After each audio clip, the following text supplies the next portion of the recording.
नमस्कार, अपना भी देख रहे हैं आप। मैं हूं आपके साथ प्रशांत कटारे। खबरों का रुख करेंगे ग्वालियर से। बड़ी खबर इस वक्त की, जहां केंद्रीय मंत्री नरेंद्र सिंह तोमर ने कांग्रेस पर हमला बोला है। डर्टी पॉलिटिक्स कर रही है कांग्रेस, ये बड़ा वार नरेंद्र सिंह तोमर का।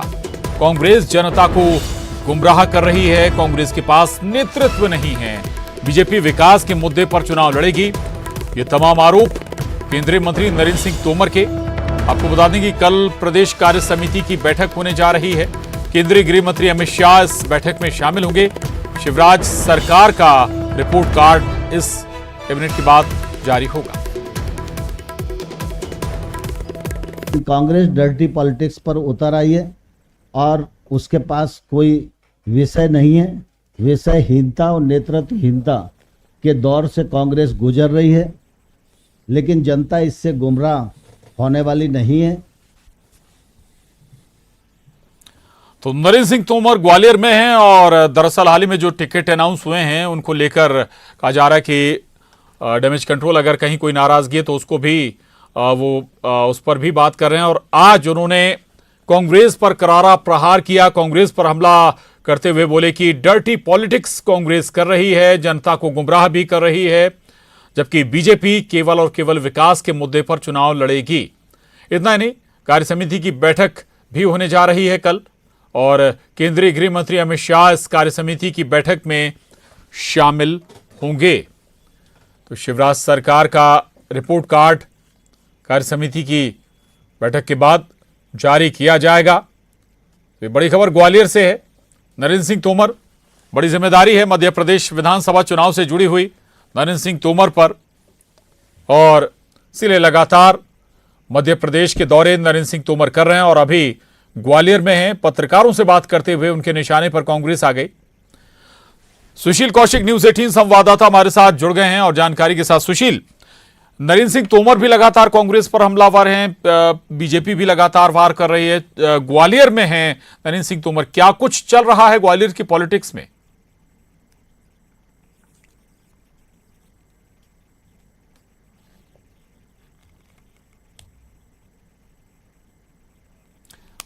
सुशील, आवाज आप तक पहुंच रही है?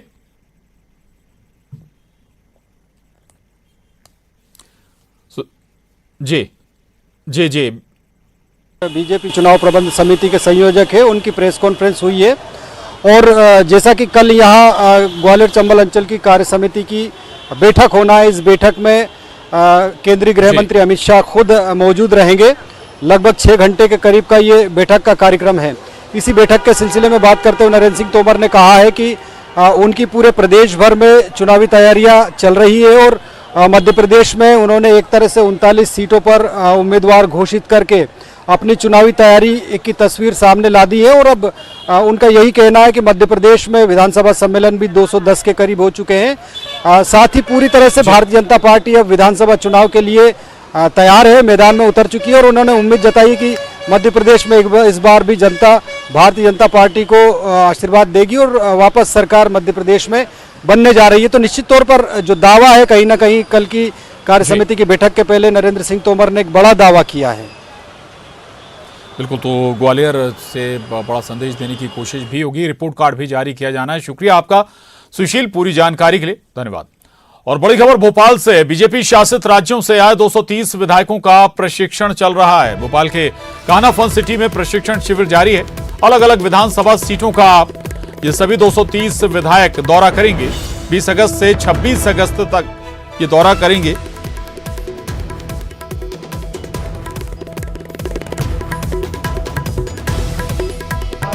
मध्य प्रदेश में बीजेपी चुनावी तैयारियों को धार देने में जुटी हुई। यही कारण है कि 4 राज्यों के 230 विधायकों को एक एक विधानसभा की जिम्मेदारी दी गई है। आज उनका प्रशिक्षण शिविर जो है वो आयोजित किया जा रहा है। तस्वीरों में देख सकते हैं कि पूरे अगर बात करें तो जो 4 राज्यों के जो विधायक हैं वो यहाँ पहुंचे हुए हैं और एक एक करके सब लोग यहाँ पहुंचे और उनको एक एक सीट की जिम्मेदारी दी गई। कुछ विधायक हमारे साथ मौजूद है, उत्तर प्रदेश से आते हैं, उनसे बात करते हैं। वैसे कौन से विधानसभा क्षेत्र की जिम्मेदारी दी गई है और क्या कुछ करेंगे आप लोग वहाँ जाकर?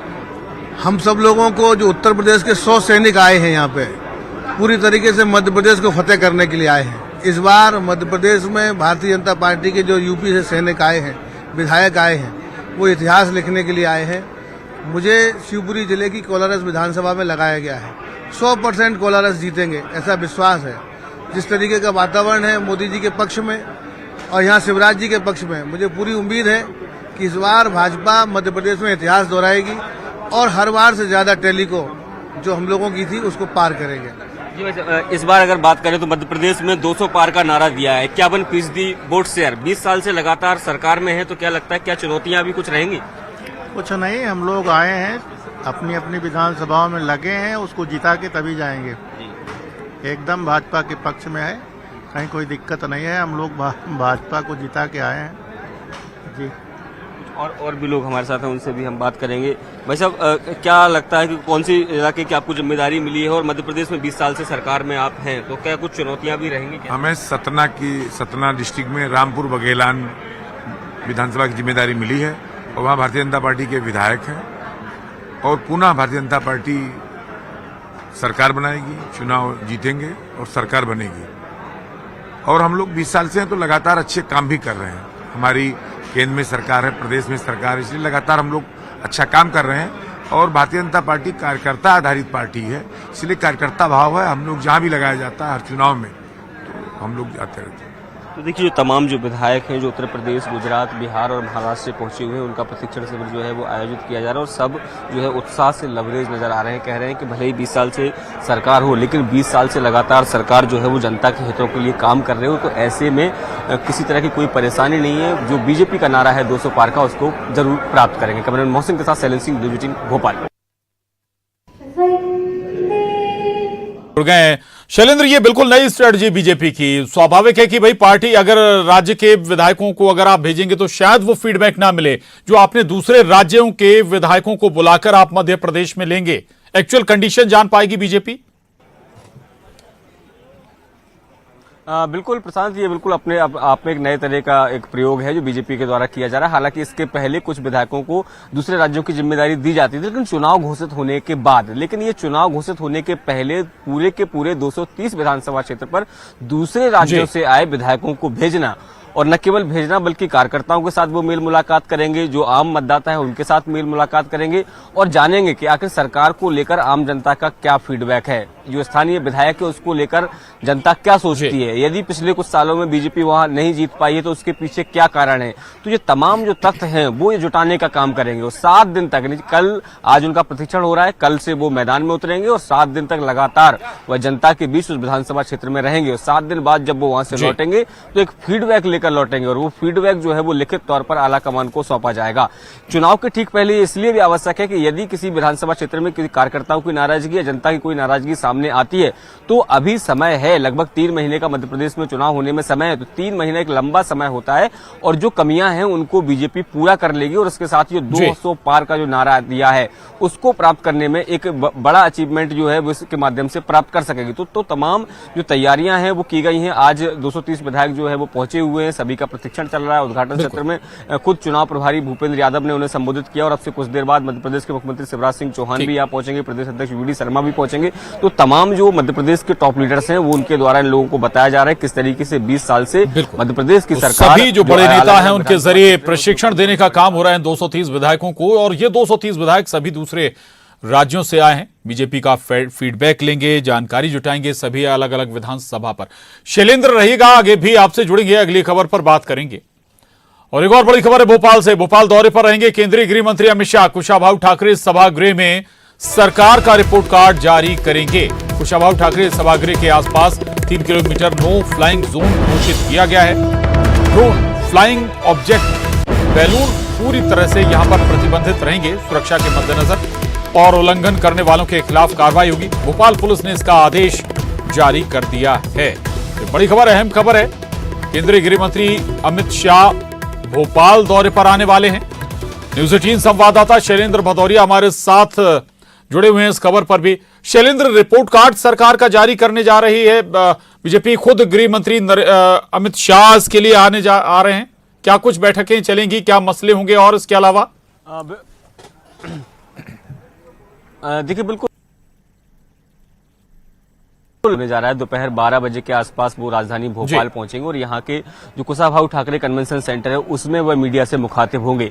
इस दौरान जो 20 साल में मध्य प्रदेश की सरकार ने जो जनता के हित के लिए जो काम किए हैं, जो बड़ी बड़ी योजनाएं, जन कल्याणकारी योजनाएं वो पेश करेंगे। वो बताएंगे किस तरीके से 20 साल में गरीब कल्याण को लेकर किस तरह के काम किए गए और यही कारण है कि इस कार्यक्रम को गरीब कल्याण महाअभियान नाम दिया गया। यानी कल से वो महाअभियान शुरू हो जाएगा और जिस तरीके से जो अगर इसको सादा भाषा में कहें तो सरकार का रिपोर्ट कार्ड जो है वो उसे पेश कर। जी चल आवाज आपकी पहुंच नहीं पा रही कुछ तकनीकी गड़बड़ी के चलते। शुक्रिया शैलेंद्र आपका इस पूरी जानकारी के लिए। तो गृह मंत्री अमित शाह कल भोपाल आने वाले हैं और बीजेपी का रिपोर्ट कार्ड भी गृह मंत्री जारी करेंगे। आगे बढ़ेंगे, भोपाल से एक और बड़ी खबर है।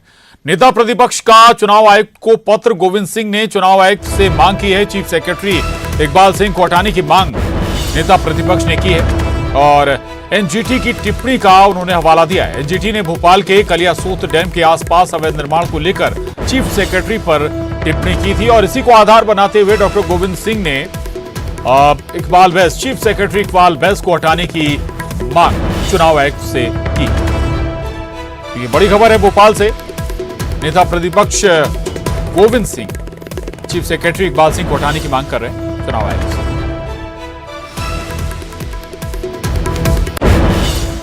और पूर्व मुख्यमंत्री उमा भारती मंडला के निवास पहुंची। यहां उन्होंने कार्यकर्ताओं को संयम बरतने की नसीहत दी। उन्होंने कार्यकर्ताओं से कहा कि चुनाव में आरोपों का जवाब देते समय संयम का रास्ता नहीं छोड़ना है। उन्होंने कहा कि भारत में सबसे ज्यादा इंटॉलरेंस का अगर कहीं कोई नेता सबसे ज्यादा शिकार हुआ है तो वो हैं पीएम मोदी।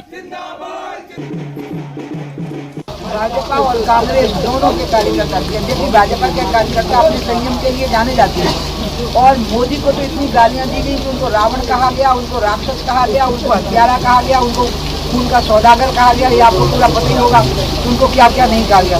मुझे लगता है कि भारत में सबसे ज्यादा इंटॉलरेंस का कोई नेता अगर शिकार हुआ है तो मोदी जी हुए, अधैर्य का और विपक्ष के असभ्य बर्ताव का अगर कोई शिकार हुआ है। आज तक भारत के राजनीतिक इतिहास में प्रधानमंत्री को इतनी गालियां नहीं दी गई, इतना अपमान नहीं किया गया जितना कि मोदी जी का हुआ। लेकिन अंत में जिनने अपमान किया वो कहीं के नहीं रहे। मोदी दिनों दिन आगे बढ़ते गए। लेकिन फिर भी मैं भाजपा के लोगों से ये बात कहूँगी कि आपको इस पूरे चुनाव में आरोपों का जवाब देते हुए भी संयम का रास्ता नहीं छोड़ना है, क्योंकि हम मर्यादा पुरुषोत्तम भगवान राम के भक्त हैं और उस मर्यादा का पालन करते हैं। और मुख्यमंत्री शिवराज सिंह चौहान आज जबलपुर पहुंचे। यहां सीएम ने पूर्व सांसद स्वर्गीय सुभाष चंद्र बनर्जी की प्रतिमा का अनावरण किया। बता दें कि पूर्व सांसद बनर्जी बीजेपी के राष्ट्रीय अध्यक्ष जेपी नड्डा के ससुर थे। जबलपुर में लोहिया पुल के पास प्रतिमा को स्थापित किया गया है। जनसंघ की स्थापना में स्वर्गीय बनर्जी ने मुख्य भूमिका निभाई थी। यह मूर्ति के पास पौधा लगाकर पर्यावरण संरक्षण का सीएम ने संदेश दिया। प्रतिमा अनावरण के लिए सीएम के साथ बीजेपी प्रदेश अध्यक्ष वीडी शर्मा और केंद्रीय राज्य मंत्री प्रहलाद पटेल भी जबलपुर पहुंचे।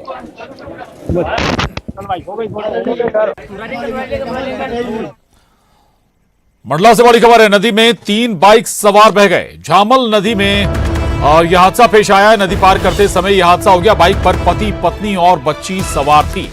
पति का शव मिल गया। पत्नी ने तैरकर अपनी जान बचाई है। बच्ची की तलाश अभी की जा रही है। एसडीआरएफ की टीम मौके पर मौजूद है। भवेरा गांव और चरगांव के बीच यह हादसा पेश आया।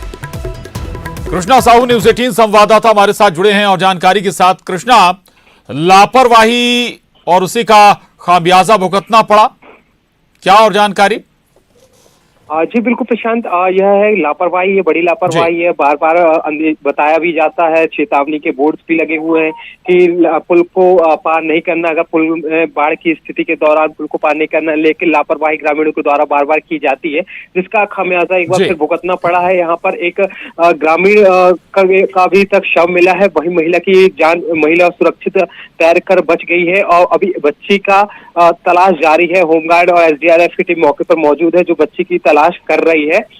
लेकिन बात यह है, अब प्रशांत, हैरानी वाली बात है कि बार बार चेतावनी दी जाती है, लोग समझाई दी जाती है, उसके बावजूद ये लोग लापरवाही करते हैं और उसका बाद में खामियाजा भुगतना पड़ता है। प्रशांत, बिल्कुल, चले, बहुत शुक्रिया कृष्णा पूरी जानकारी के लिए। और आगे बढ़ेंगे। छत्तीसगढ़ में हुए कथित कोल स्कैम को लेकर ईडी की ओर से हाई कोर्ट में रिट पिटीशन क्रिमिनल दायर किया गया। जिन्हें आरोपी बनाया गया है उनके खिलाफ विधिवत कार्रवाई की मांग की गई है। वहीं स्पेशल कोर्ट रायपुर में अभियोजन परिवाद दायर किया गया है। परिवाद 280 पन्नों का है। अभियोजन में 11 लोगों को अभियुक्त बनाया गया। मामले में 2 कांग्रेस विधायकों को भी आरोपी बनाया गया। विधायक देवेंद्र यादव और चंद्रदेव राय को चार्जशीट में आरोपी बनाया गया। साथ ही रायपुर की अदालत में रानू साहू के खिलाफ चार्जशीट पेश की गई है। जो कोयले वाले स्कैम तो ये बड़ी खबर रायपुर से। जो हमारा इन्वेस्टिगेशन आगे चल रहा था, उस एक इन्वेस्टिगेशन को आगे बढ़ाते हुए हमने निखिल चंद्राकर और रानू साहू जो कि IAS अधिकारी हैं, उनकी गिरफ्तारी की थी। और गिरफ्तारी करने के बाद आज उनके विरुद्ध हमने उनके और 9 अन्य के विरुद्ध, निखिल चंद्राकर, रानू साहू और 9 अन्य के विरुद्ध एक अभियोजन परिवाद माननीय स्पेशल कोर्ट रायपुर के समक्ष प्रस्तुत किया है। हमारा जो अभियोजन परिवाद है वो लगभग 280 पन्नों का है, लेकिन जो रिलाइड अपॉन डॉक्यूमेंट्स हैं जिनके आधार पर हमने अपना केस को, और इस अभियोजन परिवाद में 11 लोगों को हमने अभियुक्त बनाने के लिए माननीय न्यायालय से प्रार्थना किया है, जिसमें प्रमुख नाम निखिल चंद्राकर, मनीष उपाध्याय, जो कि फिर रानू साहू हैं जो तत्कालीन समय में कोलवा कलेक्टर रही थी, उनके हमने लगभग जो प्रॉपर्टी अटैच करके ऑलरेडी रखी हुई है। और उसमें विधायक हैं 2, देवेंद्र सिंह यादव और चंद्रदेव राय, ये दोनों विधायक हैं। ये भी उसमें प्रमुख अभियुक्तों में हमारी प्रोसिक्यूशन कंप्लेंट में हमने उन्हें शामिल किया है, और टोटल अभियुक्तों की संख्या 11 है। और अब रुक करेंगे सिटी टॉप 20 का। जबलपुर पहुंचे मुख्यमंत्री शिवराज सिंह चौहान, पूर्व सांसद जयश्री बनर्जी और बीजेपी के राष्ट्रीय अध्यक्ष